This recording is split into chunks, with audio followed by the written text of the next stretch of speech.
Eh, ¿Quién me dice cuáles son las capas de la glándula adrenal? De la corteza. Ajá, ¿qué produce cada una?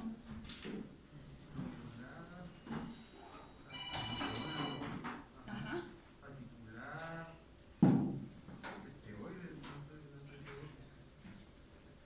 Esteroides. Ujú.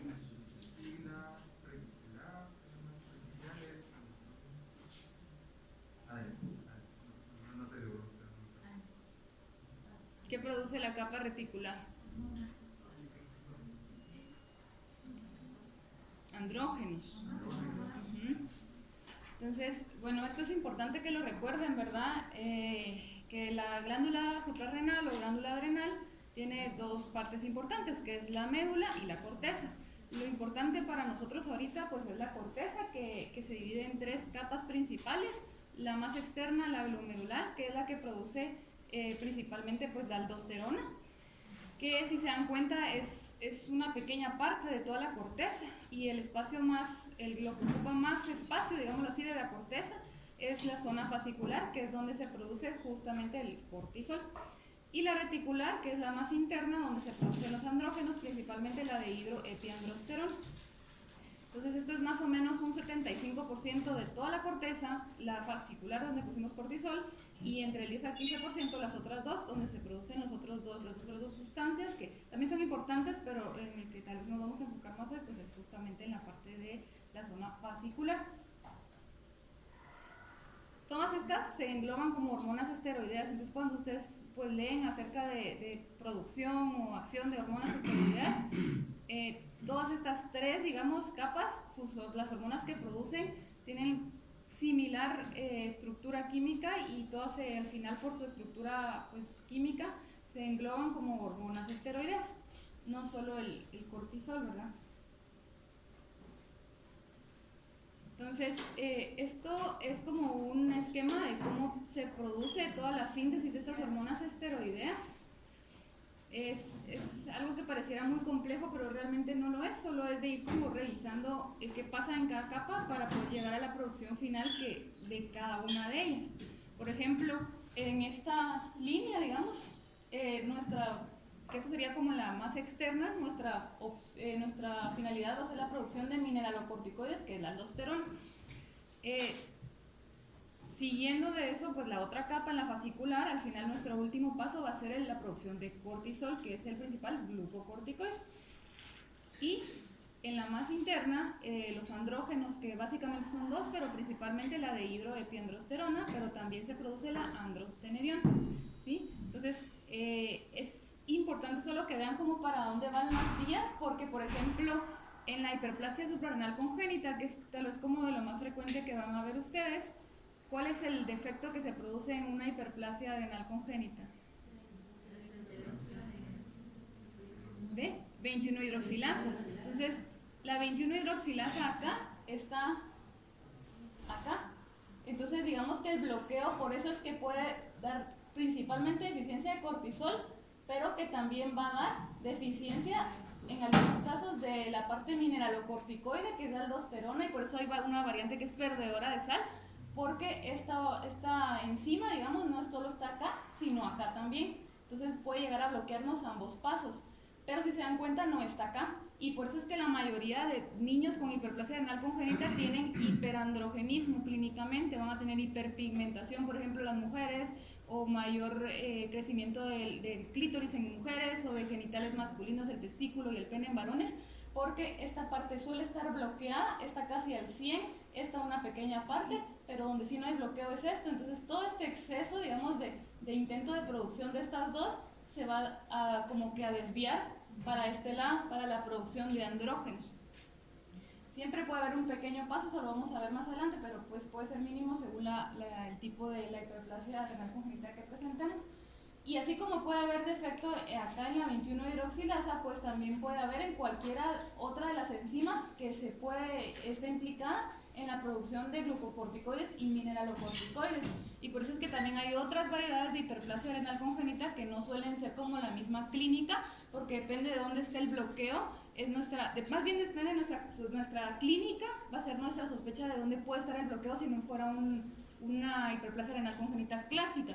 Por ejemplo, hay niños que pueden no tener virilización, entonces nosotros podemos sospechar que tal vez el bloqueo esté acá o desde muy temprano, ¿verdad? Entonces puede tener de hecho hasta genitales subvirilizados o ambiguos porque no va a llegar a producir ni siquiera esta parte de andrógenos y ninguna de estas dos. Entonces como son formas muy severas que se quedan como por acá en esta parte. Por ejemplo, déficit de 3-beta-hidroxiesteroide deshidrogenasa o déficit de estas que son las 17-hidroxilasas y así. Son como, no son muchas, la verdad es que se dan cuenta las enzimas que pueden estar implicadas, pero cada una de ellas, el defecto en cada una de ellas va a dar una clínica diferente en un paciente. Y pues todo empieza por el colesterol, que el colesterol es parte importante en la estructura química de estas hormonas y de hecho desde ya sea el colesterol interno que ya nosotros tenemos pues por ingesta de alimentos y demás, o que se secreta de nuevo, que se puede producir a nivel también hepático o a nivel suprarrenal para producción de andrógenos o glucocorticoides en el caso necesitemos. Por ejemplo, en situaciones de estrés, nuestro cuerpo empieza a producir cortisol de nuevo para poder empezar a producir más nivel de cortisol en el caso fuera necesario.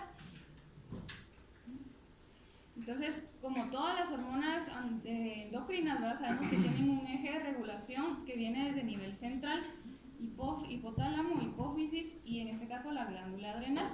Entonces, recordemos que en el hipotálamo vamos a producir la hormona liberadora de corticotropina, que va a llegar a la hipófisis anterior, que es donde se produce la hormona corticotropa, que es la ACTH, y esta a su vez va a llegar a estimular la corteza adrenal, específicamente en la zona fascicular, para la producción de cortisol.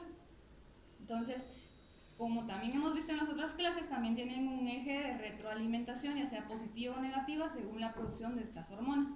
Si hay mayor nivel de cortisol plasmático, suele haber una retroalimentación negativa que hace que disminuya la producción de CRH y de ACTH. Y si está bajo el nivel de cortisol plasmático, esto lleva una señal de retroalimentación positiva al cerebro para que aumente la producción de CRH y de ACTH.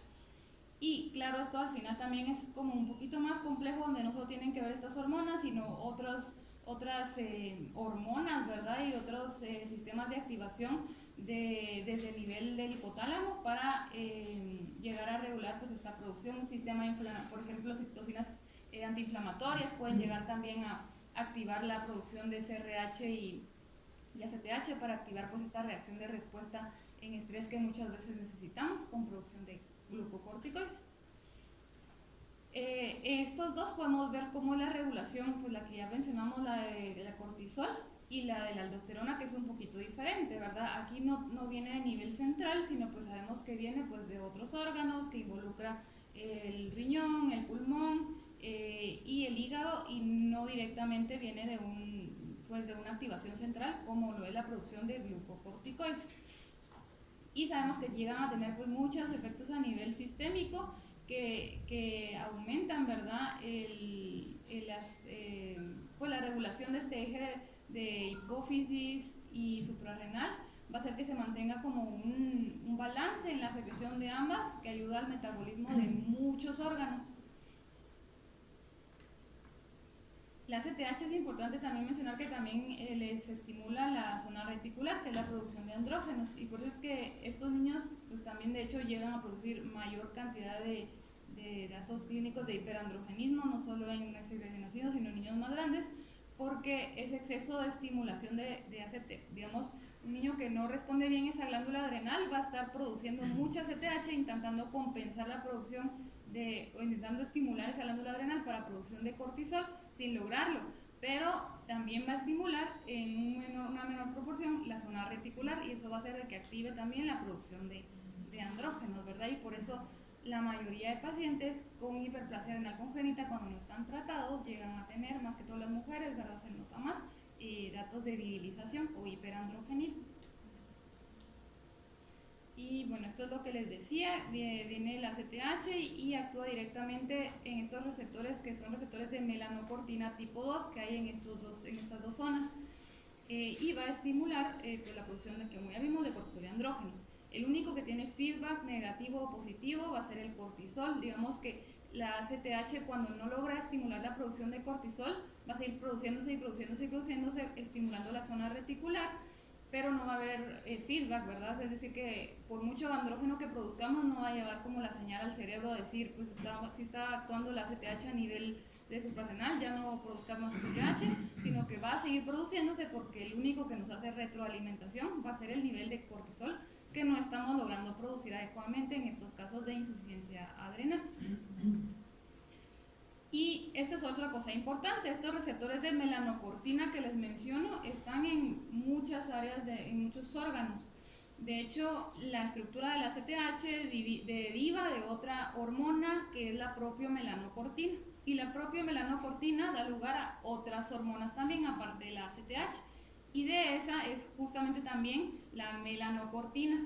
Y hay otras que tienen que ver con la pigmentación de los melanocitos, entonces por eso es que también suele todavía más potenciar el efecto de la hiperpigmentación o la virilización, bueno, en este caso más la hiperpigmentación, porque nuestro exceso de producción de ACTH va a conllevar también una mayor producción de propio melanocortina, que va a activar la producción de todas las demás hormonas que derivan de la propia melanocortina y van a estimular la pigmentación de la piel.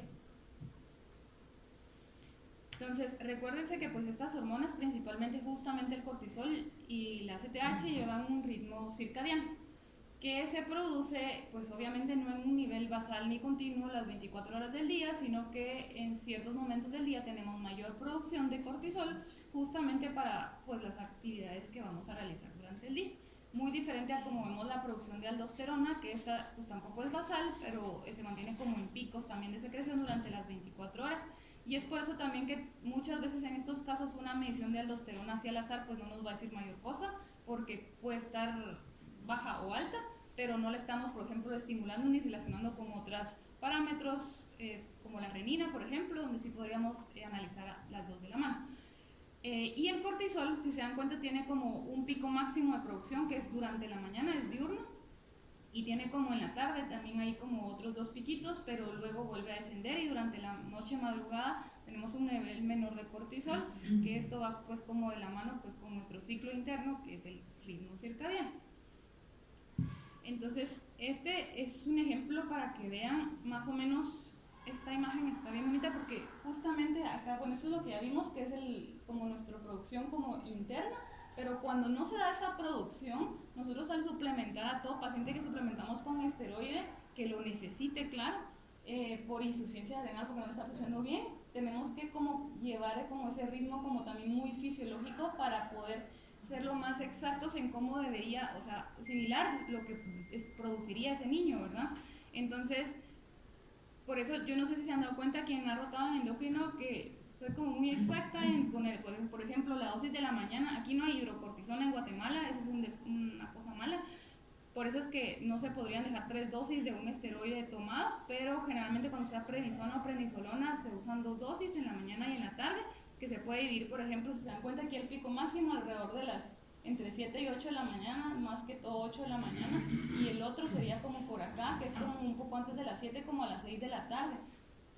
Generalmente, personalmente, y porque justamente así también lo dicen muchos endocrinólogos, pues expertos en corteza, en adrenal y demás, que justamente hay que tratar de asimilar como lo más fisiológico. Y si se han dado cuenta, por ejemplo, yo generalmente soy muy empática en decirles 8 y 6, 8 de la mañana y 6 de la tarde, pero pues aquí lo dan a la hora que se les da la gana.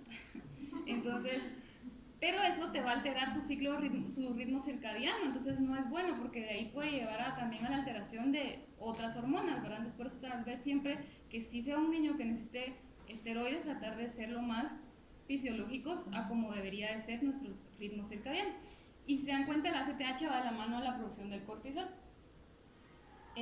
Cuando hay, pues claro, pico de ACTH, va a haber pico de cortisol y así se van como las 24 horas del día regulando mutuamente. Las horas de sueño, por ejemplo, tienen mucho que ver también en ese ritmo circadiano. Niños que se desvelan o que se despiertan mucho en la madrugada o otras alteraciones durante las horas de sueño puede llegar a afectar esa producción de cortisol o a que ese pico máximo que se da diurno se retrase o sea en menor intensidad, que puede afectar también de hecho hasta pues cómo tiene pues la energía, digámoslo así, para las actividades del día.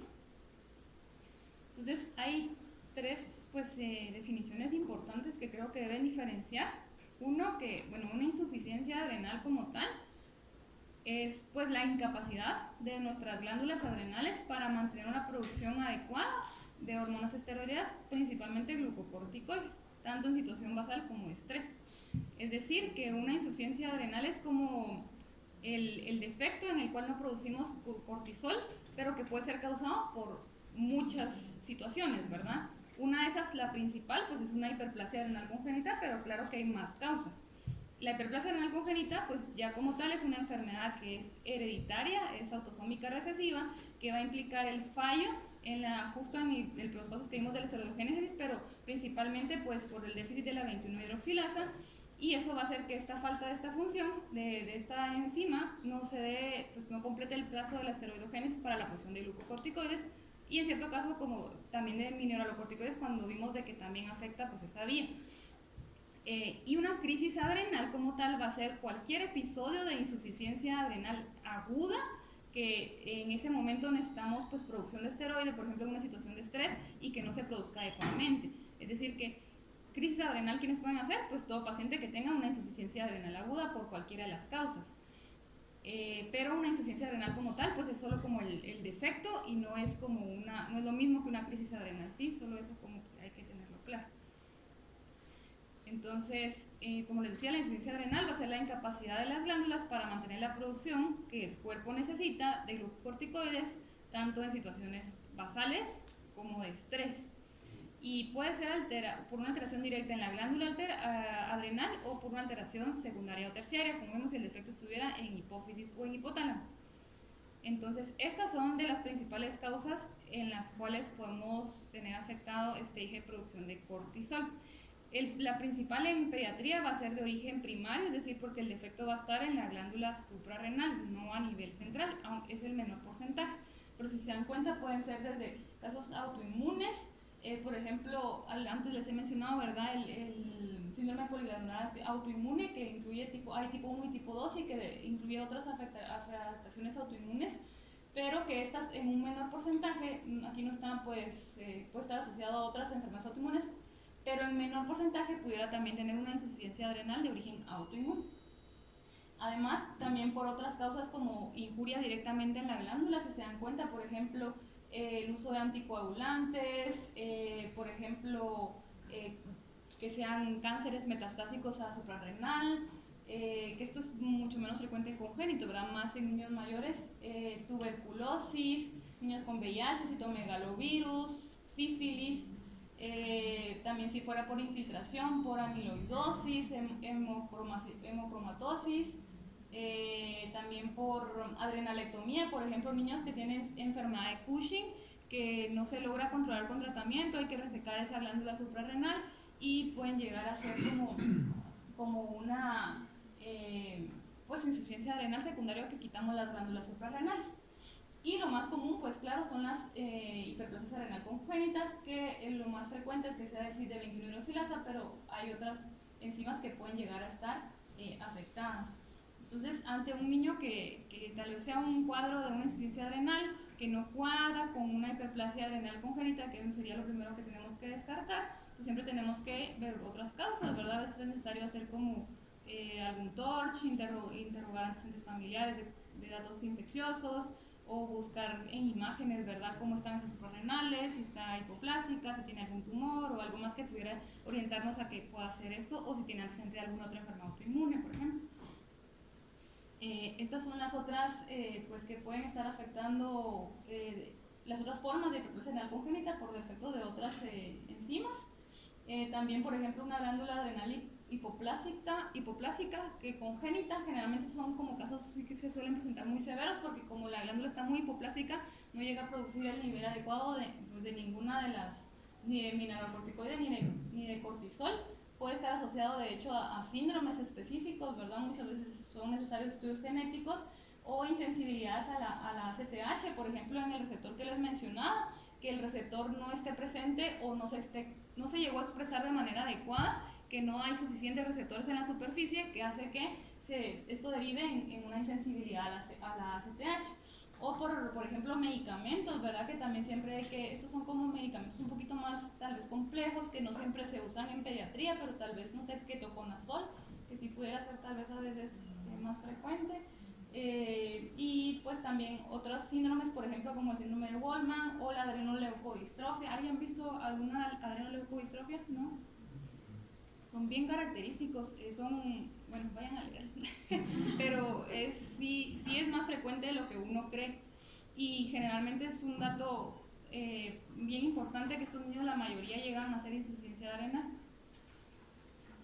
Entonces, si nos ponemos así en causas más frecuentes, como en irlas enlistando, después de la hiperplasia renal congénita, en pediatría, causas autoinmunes, sindrómicas y atrógenas, casi siempre por medicamentos o porque hicimos alguna suprarrenalectomía, por ejemplo. Entonces, siempre igual si tiene algún rasgo sindrómico, ¿verdad? Siempre irnos por ese lado, que puede ser algo genético, ir buscando como, ir quitando causas según lo que vayamos viendo que se está presentando en el paciente. Y aparte, otra forma de clasificarlo es si el déficit pues, es suprarrenal, que sería primario, y secundario, que sería a nivel hipófisis, o terciario en hipotálamo. Entonces, de las primarias, las más frecuentes son la hiperplasia renal y la adrenoleucodistrofia, si son congénitas, y de secundaria o terciaria, el hipopituitarismo por déficit de ACTH, que puede estar de hecho de la mano de otro déficit hormonal a nivel de la hipófisis. Se recuerdan que igual les he mencionado en clases anteriores que generalmente no es frecuente un déficit aislado de una hormona hipofisaria. Casi siempre, aunque puede darse, claro, pero casi siempre suele ir combinado. Entonces, si hay deficiencia de ACTH, por ejemplo, hay que buscar que no haya deficiencia de otra hormona. O si hubiera una deficiencia de TSH, siempre buscar que no haya de ACTH, que pueden ir de la mano y sea un hipopituitarismo. En las adquiridas, las primarias, por alteración en suprarrenal, lo más frecuente es que sea autoinmune, como vimos, o infeccioso. Y de las causas secundarias, una corticoterapia crónica, que tal vez es lo más frecuente que vemos tal vez después de la hiperplasia renal congénita, lo más frecuente sería justamente alguien que recibe esteroide de manera crónica. Y tumores, ¿verdad? Los tumores que ustedes han visto acá en pediatría, tal vez cranofaringioma el más frecuente, ¿verdad? Pero si llegan a afectar hipófisis, pueden llegar a afectar la producción de estas hormonas. Y pacientes que han recibido radioterapia, que también, si reciben radioterapia cabeza, casi siempre la hipófisis es muy sensible y suele afectar la producción de alguna de las hormonas hipofisales. Entonces, ¿qué pasa en la corticoterapia crónica? Que nosotros estamos dando esteroides crónicos exógenos. Casi siempre suele pasar con esteroides tópicos en niños muy pequeños o con esteroides tomados en niños mayores, que lo que hacen es que como nosotros estamos dando el esteroide exógeno, como que apagamos la producción de cortisol a nivel de la glándula suprarrenal. Y este esteroide exógeno lo que hace es pues, retroalimentar a nivel secundario, de que no necesitamos ACTH porque tenemos cortisol a nivel plasmático. Entonces baja la producción de CRH, baja la producción de ACTH, y nuestro cortisol interno, pues el intrínseco está muy bajo también, ¿verdad? Todo es a nivel, todo es externo, ¿verdad? Lo que estamos ingiriendo. Y justamente cuando hacen, o sea, como el riesgo de estos pacientes es cuando han tenido tanto tiempo de esteroide, pues claro, llegan a tener efectos adversos del uso de esteroide, y que cuando los quitamos abruptamente tienen riesgo de hacer una crisis adrenal. Porque al quitarlo ya no tenemos ningún estímulo exógeno, y básicamente la producción de todas nuestras hormonas del eje adrenal están apagadas, ¿verdad? Y no se activan inmediatamente. Y las diatrógenas, la adrenalectomía, como les decía, o secundario a uso de algunos medicamentos. Y pues esto es como el resumen, ¿verdad? Si se dan cuenta, dependiendo también de la edad de la vida, va a ser como más frecuente una causa o la otra, pero principalmente, por ejemplo, en pediatría, estas que están en rosado, la hiperplasia renal congénita, esta no me acuerdo qué era.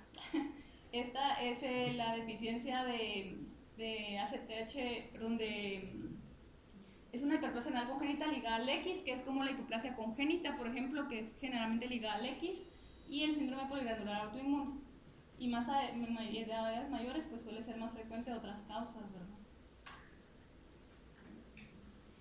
Y bueno, el uso, como les decía, crónico de esteroides puede llevar a muchas complicaciones. De hecho, todos los esteroides llegan a a impactar en algún momento algún efecto sistémico, ¿verdad? Algún efecto adverso de esteroide. Con los que menos se ha visto que haya efectos adversos son con los nasales, de ahí tal vez con los inhalados, pero claro, también depende de la dosis y del tiempo de uso y también de la sensibilidad de cada paciente, ¿verdad? Porque no todo paciente va a reaccionar lo mismo a la misma dosis.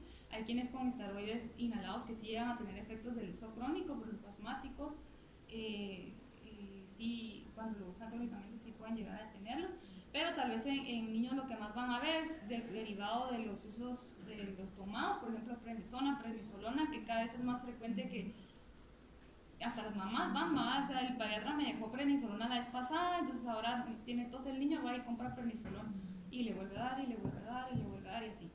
O las cremas tópicas, estas triples famosas que los papás le echan al área del pañal a los niños o en cualquier otra roncha que le aparezca, como es mágica, entonces se la pongo, le quita y ya, se la vuelvo a aplicar y se la vuelvo a aplicar y se la vuelvo a aplicar. Entonces todo esto lleva eventualmente, mientras más es la exposición, claro, a desencadenar efectos adversos del uso crónico de esteroide y a causar una insuficiencia renal.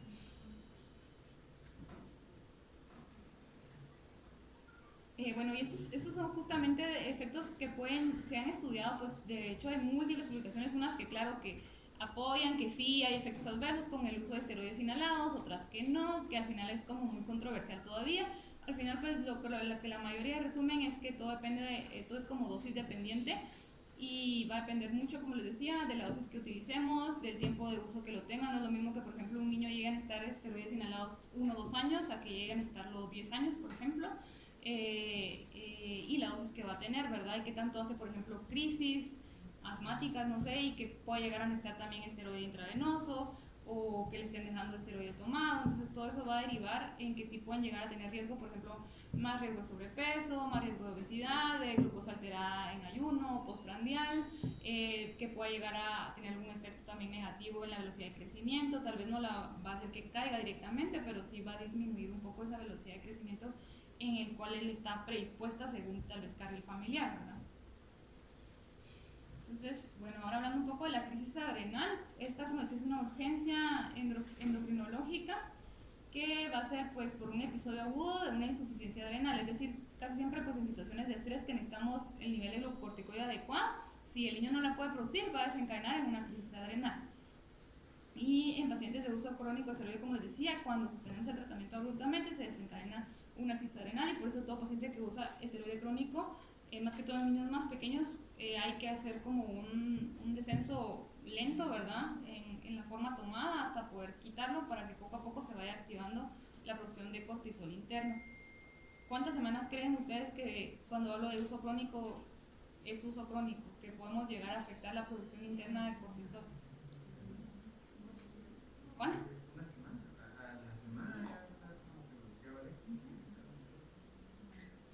Depende de la dosis, tal vez con dosis de estrés así súper altas, pueda que sí, pero en general, con toda dosis, alrededor entre 2 a 3 semanas. Entonces, como 3 semanas, por ahí, con cualquier dosis que tengas, aunque sea muy baja, después de 3 semanas de uso de esteroide tópico u oral, puedes llegar a tener, apagar, digamos, esa producción interna de cortisol. Y por eso es que mucho pasa, por ejemplo, ustedes se dan cuenta en los pacientes de reuma, cuando al inicio tienen dosis altas de prednisona, cuando se les pone bolos de metil al inicio, por ejemplo, y que puedan llegar rápido a hacer algún dato de síndrome de Cushing, exógeno. Y lo otro es los niños que usan pomadas triples, ¿verdad? Que eso también es muy frecuente. La mamá cuando uno interroga y ve algún dato, interroga, no es que la he usado poco tiempo, la empecé a usar hace 2 o 3 semanas, pero la usaba en cada cambio pañal, por ejemplo, o en cada momento que veía que había una ronchita. Y la budena, doctora, así como los niños asmáticos que tomamos como estos no, fíjate que lo que suprime, como les decía, lo que principalmente llega a suprimirnos este eje es lo tomado y lo tópico. Más que todo lo tópico en niños pequeños, pueda que los mayores, porque tienen mayor superficie corporal, tengan mayor tiempo de tolerancia. Pero los inhalados y los nasales casi siempre no te llegan a suprimir el eje por la forma de presentación y la forma de absorción, pero sí pueden llegar a tener otros efectos adversos como les mencionaba. Por ejemplo, es muy raro que un niño, de hecho que yo sepa no pasa de con que tenga budena y se la suspende, sea alguna crisis adrenal o suprimas el eje, pero sí puede llegar a tener efectos, por ejemplo, de alteración de glucosa o de velocidad de crecimiento en algún momento, o de mayor peso, o riesgo de hasta de diabetes tipo 2. O sea, como otros efectos adversos.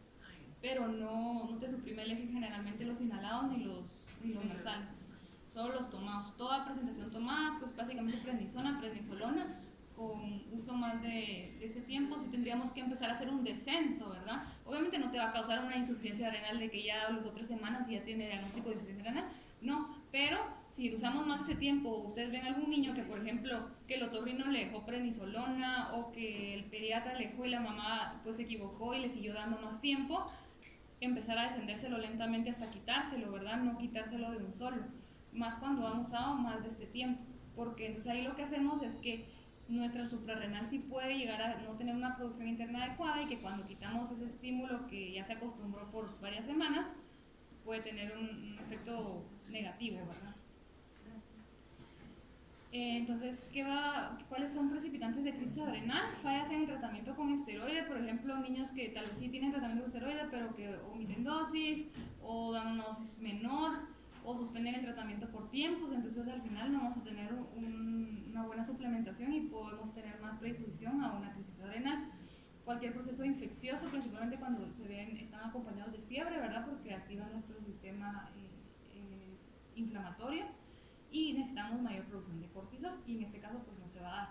Pérdidas gastrointestinales, niños con vómitos, con diarrea, ¿verdad? Que no se hidratan adecuadamente, cuando son sometidos a cirugías, a procedimientos dentales o suspensión brusca de esteroides, como decía, utilizados crónicamente.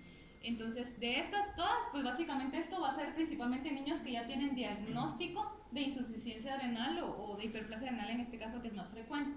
Todo niño que tenga diagnóstico de hiperplasia adrenal hay que tener en cuenta que son más predispuestos a tener una crisis adrenal si tiene alguna de estas características. Entonces, por ejemplo, niños que van a ser operados tendrían que ponerse una dosis de estrés porque pues la dosis basal que tienen no va a ser suficiente, o si tienen, darles como buen plan siempre de que si empieza vómitos y diarrea y no tolera bien, rápido al hospital, ¿verdad? Porque muchas veces requieren dosis de estrés, o aumentar la dosis que ellos ya están tomando, y los procesos infecciosos. Y esto pues es aparte de lo que les mencionaba, si suspendemos bruscamente un esteroide que se usa crónicamente más en niños más pequeños o en dosis muy altas. Al final toda situación de estrés puede llegar a desencadenarnos una crisis de adrenal cuando no tenemos un eje como en ese momento funcionando adecuadamente. Bueno, y causas pues pueden ser otras también, esas son las que les mencionaba principales, pero infecciones del tracto urinario, procesos alérgicos, dolores de cabeza, de hecho niños con hiperplasia adrenal congénita que empezaban con cefalea intensa por alguna otra causa, por ejemplo, eso les puede desencadenar una crisis adrenal. Entonces, bueno, esto recuerden, ¿verdad? Lo mismo de que de todo a nivel central, viene la producción de CRH. Importante también que la ABP, que es la arginina vasopresina, tiene un efecto también en la producción de ACTH. La arginina vasopresina es la que regula el ciclo de osmorregulación al final, porque al final esto lo que va a hacer es que a nivel de la hipófisis posterior nos va a producir, ¿qué hormona? La antidiurética. Entonces esto hace de que cuando no se produce adecuadamente o cuando se está sobreproduciendo, por ejemplo, cuando el efecto es a nivel del riñón, una diabetes insípida nefrogénica, por ejemplo, sí produce arginina vasopresina, pero no hay efecto a nivel periférico. Entonces va a estar sobreproduciendo y puede llegar a tener también una estimulación de producción de CRH que va a aumentar la producción de ACTH y cortisol. Y pues efectos, como se dan cuenta, pueden ser bastantes, eso ya pues los mencionamos. Otros efectos como adversos o síntomas, es muy importante también la parte como anímica del paciente. Casi todos los pacientes suelen caer como en mayor riesgo de depresión, como suelen estar más cansados, esto puede impactar de hecho hasta en todas las actividades que hacen día a día, el apego a la alimentación, al ejercicio y demás, porque suelen ser como más con tendencia como al sueño, de verdad a depresión, y muchos necesitan hasta medicación, más que todo cuando son ya crónicos.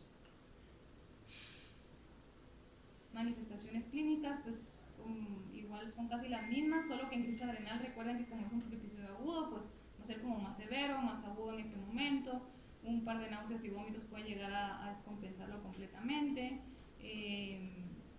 Generalmente suelen acompañarse de acidosis metabólica al ingreso. Bueno, aquí está lo de los exámenes. Si se dan cuenta, por ejemplo, una insuficiencia adrenal, es decir, un paciente que ya tiene diagnóstico que estamos sospechando, pero que no está en crisis, está estable, porque solo nuestro nivel basal no se está produciendo adecuadamente. Vamos a tener hiponatremia, hipercalemia, hipoglucemia, cetonuria también. ¿Por qué? Porque estamos aumentando la lipólisis, por ejemplo, que va a hacer que aumente la producción de ciertas sustancias como acetilcoenzima A, que va a aumentar la producción de cuerpos cetónicos. La crisis adrenal, que aquí la diferencia pues, es que casi siempre hay acidosis metabólica y suele ser como más marcadas estas alteraciones electrolíticas porque ya está en un momento agudo, ¿verdad? Siempre en esos casos cuando estamos frente a un paciente en el que estamos sospechando de alguna insuficiencia adrenal, es importante medir siempre 17-hidroxiprogesterona porque es nuestra primera sospecha, ¿verdad? ¿Por qué medimos 17-hidroxiprogesterona?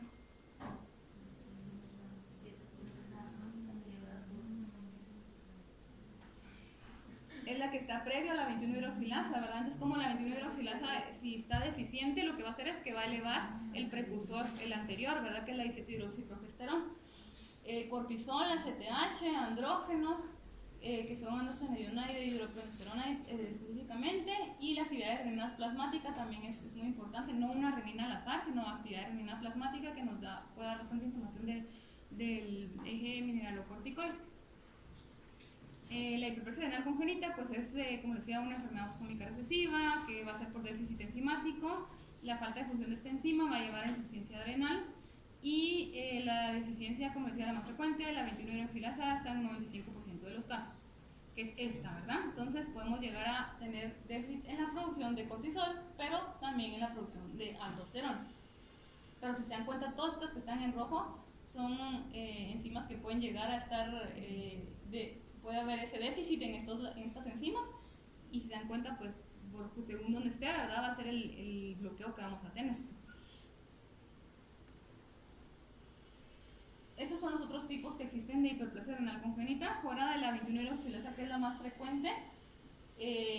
Está también el de 11 beta hidroxilasa, 17 alfa hidroxilasa, que va de la mano con la 17-20 liasa, 3 beta hidroxiesteroides hidrogenasa y del sistema óxido reductor de citocromo P450. Básicamente son estas y estas que son como enzimas que ayudan, por ejemplo acá en el STAR, que es la proteína que inicia todo, o esta otra que está acá, que es una enzima que ayuda a que la proteína STAR, ¿verdad?, de este primer paso a la producción de pregnenolona. Todas estas son como los otros tipos que podemos encontrar de hiperplasia renal congénita, pero que son mucho menos frecuentes. Y si se dan cuenta, por ejemplo acá, perdedores de sal no son todos, ¿verdad?, solo algunos. Por ejemplo, ¿qué otra cosa? La virilización, por ejemplo, aquí va a ser clásica, ¿verdad?, pero son masculinizados, son virilizados. Acá también, pero por ejemplo, acá no va a haber virilización, acá tampoco. Y de hecho, acá, por ejemplo, pueden llegar a tener como otro fenotipo. Por ejemplo, acá siempre como parecer XY, acá puede ser XX, XY. Y mientras más raro será el defecto, más ambigüedad de genitales vamos a tener. Entonces, por ejemplo, un recién nacido con genitales ambiguos que tenga algún dato clínico que nos haga sospechar de hiperplasia adrenal, nos iríamos a sospechar, por ejemplo, una hiperplasia adrenal congénita que no sea de deficiencia de la 21-hidroxilasa, porque la deficiencia de 21-hidroxilasa no causa genitales ambiguos, solo los viriliza, ni en niño ni en niña, ¿sí? En varón hace que los testículos sean más grandes, el pene sea más grande y más pigmentado, y en mujeres hace que el clítoris sea más grande, se pigmente también y puede llegar a dar también la experiencia de genitales masculinos. O sea, en niñas sí serían ambiguos, pero son virilizados, ¿verdad? En cambio, en los otros tipos básicamente son totalmente ambiguos los genitales. Y bueno, yo creo que esto ya es como lo mismo, mostrarles, ¿verdad? La que les mencionaba, la segunda en frecuencia, es el déficit de 11 beta hidroxilasa, que estaría acá, que también es como una manifestación similar a la de deficiencia de 21-hidroxilasa, porque puede llegar a afectar a ambos, ¿verdad? Tanto producción de cortisol como mineralocorticoides, solo que un poquito más abajo en el esquema de la biosíntesis. Las siguientes son estas, que van de la mano, 17 alfa hidroxilasa con la 1720 liasa. Si tenemos déficit de alguna de estas, por ejemplo, vamos a tener bien nuestro eje mineralocorticoide, pero no así los demás. Si fuera solo el déficit de esta, generalmente van acompañados, pero por ejemplo si fuera solo esta, aquí no va a pasar nada para acá. Y si fuera solo esta, vamos a tener bien la producción de mineralocorticoide, bien la producción de glucocorticoide, pero mala de andrógenos. Entonces, por ejemplo, estos son varones que van a nacer con genitales ambiguos, porque van a nacer subvirilizados. Si fuera muy arriba, ¿verdad? 3 beta hidroxiesteroides hidrogenasa, igual lo mismo que de la 21 hidroxilasa, solo que más arriba, y eso va a hacer que igual solo produzcamos andrógenos y no produzcamos nada de esto. Son generalmente casos tal vez más severos en cuanto a manifestaciones iniciales. Y si es todavía más arriba, más severo va a ser el cuadro de presentación. De la proteína STAR, pues nunca se va a iniciar pues prácticamente la producción de glucocorticoide, de mineralocorticoide, ni de la de abajo, ¿verdad? Y bueno, el déficit de cortisol es común en todos los tipos de hiperplasia adrenal. La retroalimentación positiva de la ACTH se encuentra elevada, es decir, siempre se va a encontrar elevada la ACTH, que es otro dato característico en una hiperplasia adrenal congénita. El incremento de estimulación por ACTH en la corteza adrenal, esta causa elevación de esteroides previos al bloqueo enzimático, por eso es que la 17-hidroxiprogesterona va a estar elevada, pero si midiéramos, por ejemplo, pregnenolona, progesterona, también estarían elevados, porque el bloqueo está bajo, ¿verdad? Entonces, todo precursor que midamos va a estar elevado. La situación es que otros precursores son muy difíciles de medir, ¿verdad? O el costo-beneficio, pues son muy alto el costo, entonces por eso se mide el 17-hidroxiprogesterona, aparte que es el que es justamente inmediato anterior. Y el déficit enzimático puede ser parcial o completo, y por eso es que la variabilidad de la presentación suele ser diferente. La incidencia es variable según el país, ¿verdad? Pero más o menos es 1 en 10.000 casos, si se dan cuenta, si es frecuente. Y existen dos formas principales, la clásica y la no clásica. La clásica se divide en otros dos tipos, que es la virilizante simple y la perdedora de sal. La virilizante simple y la perdedora de sal en niñas, como les decía, suele dar genitales ambiguos, pero en varones solo genitales más virilizados. El diagnóstico generalmente se debería de realizar en las primeras 2 a 4 semanas. Casi todo paciente llega a diagnosticarse en esta edad porque aún así nazca y se va a casa y todo, en las primeras semanas de vida va a ser una crisis adrenal por no tener tratamiento eventualmente, ¿verdad? Y casi siempre van a tener hiperandrogenismo. La diferencia es que, por ejemplo, en la virilizante simple casi siempre no llegan con un cuadro de deshidratación aguda, pero en la perdedora de sal sí, porque aquí tenemos afectada la producción de aldosterona. Aquí no suelen haber alteraciones electrolíticas, y acá sí, hiponatremia, hipercalemia. ¿Por qué? Porque en esta todavía observamos un porcentaje de función enzimática que es de hasta el 5%. Sin embargo, aquí es casi total la pérdida, ¿verdad? Y por eso es que afecta directamente todo, mineralocorticoide y glucocorticoide, y hace que debuten con como la crisis adrenal. Y la no clásica se suele presentar en niños mayores, de hecho a veces hasta en adultos. Genitales van a ser normales tanto en niñas como en niños. En pediatría, que siempre suele ser el diagnóstico hasta la adolescencia. Suele haber, ¿por qué? Por hiperandrogenismo, de hecho suele ser el diagnóstico casi siempre. Y una función enzimática porque se conserva hasta el 20 o hasta el 30, 50% de la función, entonces eso hace de que se mantengan bien, ¿verdad? Pero sí llegan a causar efectos adversos de ese exceso de 17-hidroxiprogesterona, bueno, de los precursores, ¿verdad? Que sería para derivación de andrógenos. Son niñas que van a manifestarse con hiperandrogenismo, irregularidades menstruales, amenorrea, síndrome de ovario poliquístico o cualquier sospecha asociada a hiperandrogenismo. Y en varones suele ser más difícil todavía porque a veces no, pues un varón con mayor virilización pues no, muchas veces ni lo llegan a notar, ¿verdad? A veces hasta la adultez, porque sí pueden llegar a tener efecto en la reproducción, en la fertilidad. Entonces, como les decía, la clínica, pues básicamente lo mismo. Hipoglucemia suele ser también muy frecuente. En niños mayores suele haber talla baja porque va apagando la velocidad de crecimiento, la edad se suele adelantar porque la maduración esquelética va más adelante. Pubertad precoz casi siempre cuando no se diagnostican a tiempo. El hiperandrogenismo que les decía, y como más fatiga porque nuestro ritmo circadiano al final no está regulado. Entonces, esta sería como una gráfica justamente de crecimiento de un niño con sospecha de hiperplasia adrenal de forma tardía, ¿verdad? Que va bien su crecimiento y de ahí como que se empieza a apagar. Es importante también esta escala que se llama escala de Prader, con la cual evaluamos los genitales femeninos, el grado de virilización de los genitales femeninos. Si se dan cuenta, va desde un grado normal, ¿verdad? Y según la virilización que tengamos hasta casi ser como unos genitales masculinos, sería un PRAE 5. Y eso también va no solo en los genitales externos, sino internos, ¿verdad?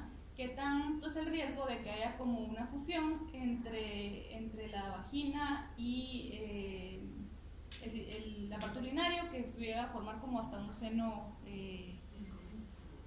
En común. Sí, ajá.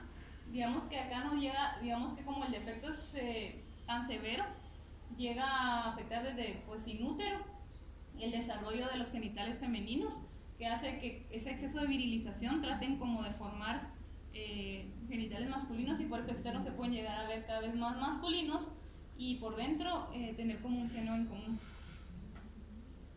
como un orificio único, ¿verdad? Entonces muchas veces también unos genitales que en la apariencia de genitales masculinos con toda la clínica de hiperplasia adrenal, por eso es que siempre igual se le debería pedir un cariotipo, porque podría ser una mujer también. El tamizaje neonatal es la manera más fácil y práctica de detectar estos casos de hiperplasia adrenal, generalmente a partir del tercer día de vida, idealmente mientras más pronto se haga, entre el tercer y el quinto mejor, porque como siempre tarda entre 1 o 2 semanas el resultado, que justamente va a ser la fecha en la que tal vez ellos tienen más riesgo de hacer una crisis adrenal si en caso se detectara tardíamente. Si saliera alterado, ¿qué podemos hacer? O repetir el tamizaje o realizar una 17-hidroxiprogesterona sérica, que es más confiable. El tamizaje se repite, por ejemplo, en casos en los que tal vez clínicamente estén bien, no tengamos ninguna sospecha clínica y hayan tenido algún factor de riesgo para que ese tamizaje saliera alterado. ¿Como cuáles? ¿Qué condiciones al nacimiento te pueden dar un tamizaje alterado con una 17-hidroxiprogesterona alta? Ajá. ¿Qué más? Prematurez, bajo peso al nacer, restricción del crecimiento, preeclampsia, traumatismo al nacer, sufrimiento fetal, asfixia, hipoxia, sepsis y un embarazo gemelar. Estos son como los principales, si se dan cuenta son bastantes y muy frecuentes. Entonces todo esto pudiera darnos algún falso positivo, ¿verdad? Y habría que repetir el tamizaje, claro, ante un niño que no tenga nada clínica ni laboratorios alterados. Y los valores de hidroxiprogesterona también varían según la edad, la sérica, ¿verdad? Esta es la tabla que tienen de hecho en el Harry, para que siempre la tengan como frecuente y presente, y las unidades, ¿verdad? Porque no siempre las reportan así, si tuvieran otra unidad hay que convertirla para ver si nos queda dentro del rango. Pero en general, pues lo que decimos es que toda hidroxiprogesterona basal menor a 2 nanogramos ml, que serían en este caso 200 nanogramos decilitros, es negativo en cualquier momento para una hiperplasia adrenal congénita por deficiencia de 21-hidroxilasa. Si está entre 2 y 100 es como un rango intermedio que pudiera ser, podría ser por ejemplo una variante no clásica de las que se diagnostican tardíamente si tenemos todo el fenotipo, pero ahí lo indicado sería hacer una prueba con estimulación con ACTH para ver si con esa ACTH pues se activa bien el eje o no. Y si está mayor a 100 definitivamente es una hiperplasia adrenal congénita.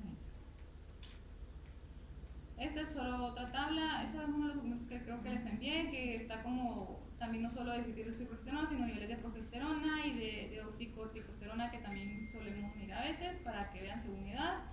El manejo de la crisis adrenal es importante, pues corregir la deshidratación, las alteraciones electrolíticas, corregir la hipoglucemia y el inicio del esteroide en caso fuera necesario.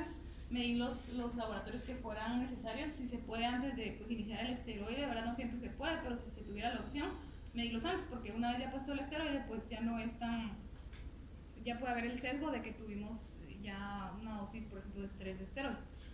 El tratamiento, tanto en todo caso de insuficiencia adrenal como la hiperplasia adrenal congénita, suplir las necesidades del esteroide que no está produciendo ese paciente, evitar complicaciones a largo plazo por la deficiencia tanto de glucocorticoides como mineralocorticoides para evitar que se desencadene una crisis adrenal. El glucocorticoide se deja entre 8 a 15 miligramos metro cuadrado día, 2/3 en la mañana y 1/3 en la noche para asimilar pues, el ritmo circadiano.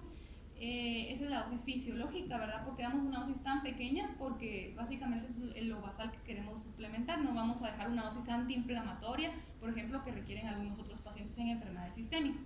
Y mineralocorticoides son dosis entre 0.05 a 0.2 miligramos día, que es la fluorocortisona, que se deja de cada 12 a cada 24 dependiendo de cada paciente, y solo los pacientes que sean perdedores de sal o que tengan déficit de mineralocorticoides. El aporte de sal que también se puede dejar, pacientes que llegan a estar, por ejemplo, más sal, por el aporte de sodio, que no es suficiente la fluorocortisona. Podemos utilizar de 1 a 3 gramos por día, cada 6 a 8 horas. Los esteroides como más utilizados son estos tres, pero como les decía, aquí en Guatemala no hay hidrocortisona. Hay algunos pacientes que lo consiguen por fuera, pero muy poco. Y siempre recordar que 1 gramo de sal tiene 7 mil equivalentes de sodio para hacer como la conversión de cuánto le estamos dando de sal, ¿no? Entonces, esta tabla es muy importante y es tal vez como lo más importante para poder saber cuánto estamos dejando la dosis de esteroide. Por ejemplo, el efecto antiinflamatorio o glucocorticoide de cada uno de los esteroides sistémicos, exógenos que digo. Por ejemplo, la prednisona tiene una potencia de 4 en efecto glucocorticoide, la prednisolona también, pero si se dan cuenta, por ejemplo, la betametasona 25, la dexametasona 30, la hidro es como lo más similar, ¿verdad?, en estructura al cortisol interno, y por eso es como relación 1 a 1 con el efecto glucocorticoide. Entonces, cada vez que nosotros hacemos una conversión, tenemos que siempre tener en cuenta esa potencia glucocorticoide que tiene el esteroide. Por ejemplo, casi siempre acá van a tener dosis de prednisona o prednisolona. Un niño que tiene, por ejemplo, vamos a hacer un ejemplo acá, una niña de 2 años que pesa 13 kilos, mide 82 centímetros, tiene una superficie corporal de 0.54. Entonces le tendría que tener, o tendremos que nosotros revisar que tenga una dosis entre 8 y 15 miligramos metro cuadrado día, que habíamos visto, ¿verdad? Un ejemplo, si tuviera 12 miligramos metro cuadrado día, eso lo tenemos que dividir entre 4 porque es la potencia que iguala al cortisol, es decir, por cada miligramo de prednisona o prednisolona, básicamente estamos dando 4 miligramos internamente de glucocorticoide, cortisol, digamos. Entonces es de 1 a 4 la relación. Entonces, si nosotros queremos dejar esa relación de 12 miligramos metro cuadrado día, siempre tenemos que como restar, ¿verdad?, o dividir entre esta equivalencia para poder dejar una dosis adecuada. Si la dejamos solo así, calculándola 15 miligramos metro cuadrado día, vamos a dejar una dosis mayor que puede llegar en algún momento a causar algún efecto del uso de esteroides, porque más que todo ellos los van a estar pues crónicamente. Entonces sería más o menos una dosis de 1.6, si se dan cuenta es una dosis bajita. Y lastimosamente acá en Guate todas las prescripciones vienen de 15 en 5, es decir, como de 3 en 1. Entonces sería una dosis todavía más bajita si dejáramos 2 tercios en la mañana y 1 tercio en la mañana. Básicamente sería una dosis de 0.4 en la mañana y 0.2 en la noche. Y por eso es que la mayoría llegan a requerir dosis así muy bajitas que pareciera una nada, pero que suple las necesidades basales que ese paciente está necesitando por superficie corporal. En todo paciente que tenga, por ejemplo, fiebre, que tenga vómitos, si está indicado dar alguna dosis de estrés o elevar la dosis que tiene basal. ¿Cuánto tiempo? Pues el tiempo que dure la fiebre. Si no hay tolerancia oral, se puede poner de hecho también una dosis intramuscular de hidrocortisona, que puede ir entre 25 y 75 miligramos dosis, o en el hospital, ¿verdad? Y ve si fuera la opción. Y toda, como les decía, toda situación de estrés como cirugía o algún procedimiento que va a requerir pues tiempo prolongado de estrés, puede llegar a necesitar, de hecho debería necesitar una dosis de estrés.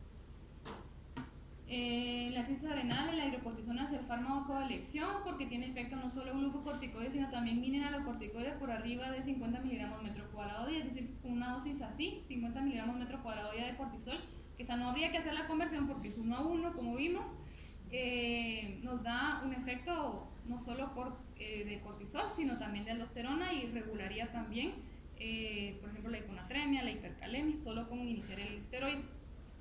Generalmente se recomienda dar un bolo inicial de 50 a 100 miligramos metro cuadrado día y luego de mantenimiento igual de 50 a 100, dividido en 3 a 4 dosis, idealmente cada 6 horas. Y luego de empezar cuando el paciente esté estable, hacer descensos hasta lograr llegar a una dosis fisiológica, ¿verdad? Cuando cambiamos esteroide a vía oral, es que hacen crisis adrenal, cuando ya no hay alteración electrolítica, cuando esté estable, cuando tolere adecuadamente y haya resuelto esa crisis adrenal. Siempre recordando que la dosis que hay que dejar es de 8 a 15 miligramos metro cuadrado día con base al cortisol. Y pues no sé si tienen alguna duda. ¿No? ¿Sí? Ahora solo la disminución de los esteroides, por ejemplo. Por ejemplo, un niño que tenga crónicamente esteroides. Bueno, lo que realmente se espera es que fuera, por ejemplo, al menos el tiempo que utilizó el esteroide. Un ejemplo, o si fuera muy, muy crónico, pues tal vez menos tiempo, ¿verdad? Y sí sería un lapso de meses, tal vez, de hecho, si lo usó por años. El tópico, por ejemplo. Si no, un ejemplo, si un niño usó, no sé, 2 meses prednisona y llega y ustedes lo ven y ya tiene datos como de Cushing, entonces tenemos que usar 2 meses más para irlo disminuyendo poco a poco, con descensos cada semana o cada 10 días, por ejemplo, hasta llegar a la dosis mínima, que sería una dosis fisiológica, ¿verdad? Una nada, por ejemplo, 0.5 ml de prednisona al día, hasta poder quitarlo, ¿verdad? Y entonces, por ejemplo, cuando tenemos como pasan 2 o 3 semanas, ahí lo podemos ir bajando cada 48. Sí, si fuera menos tiempo, puede ser cada 48 o 72 horas hasta quitar. Ajá. Se puede hacer de las dos formas que se hace a veces, digamos, de que por dosis o ya sea como, porque a veces está, por ejemplo, cada 6 y ya pasó más de 2 semanas, 3 semanas y estaba cada 6. ¿Se puede ir bajando cada 8 o se puede ir bajando la dosis? Sí, ajá. O sea, la dosis. Sí, de hecho podría ser eso, irle bajando, espaciando cada 8, cada 12 y cuando quede cada 12 ya empezar a bajarle dosis hasta que lleguemos a la dosis mínima y quitarse. Doctora, yo tenía cuando nos calculó lo de la prednisona, que nos puso ahí en la diapositiva, que donde puso el cortisol, que era 6.8 porque lo calculé que está en la anterior. Ajá, ¿esta? Ajá, el 6.48 de cortisol. Ajá. Y lo de la prednisolona ahí sería, es que no entendí esa parte, donde dice la prednisolona 1.62 miligramos. Ah, ¿por qué? No, porque 12, por ejemplo, 12 miligramos por metro cuadrado te da 6.48 y eso dividido dentro de 4, que fue lo que 1.62, lo dividí entre 4 por la potencia. Ajá. Entonces, y justamente, por ejemplo, un niño que use crónicamente esteroides, ustedes pueden calcular cuánto estaba, por ejemplo, a veces son dosis de casi 100 o hasta más miligramos metro cuadrado día, o los que usan Dexa crónicamente, ¿verdad? Porque ha pasado niños que les inyectan Dexa y vienen ya con datos de Cushing. Recuerden la jiba oxal, el pelo quebradizo, hay retraso en la velocidad de crecimiento, puede haber como hasta cierta como grado de obesidad, pero es como más central, estrías, ¿qué más? La cara de luna llena, ajá.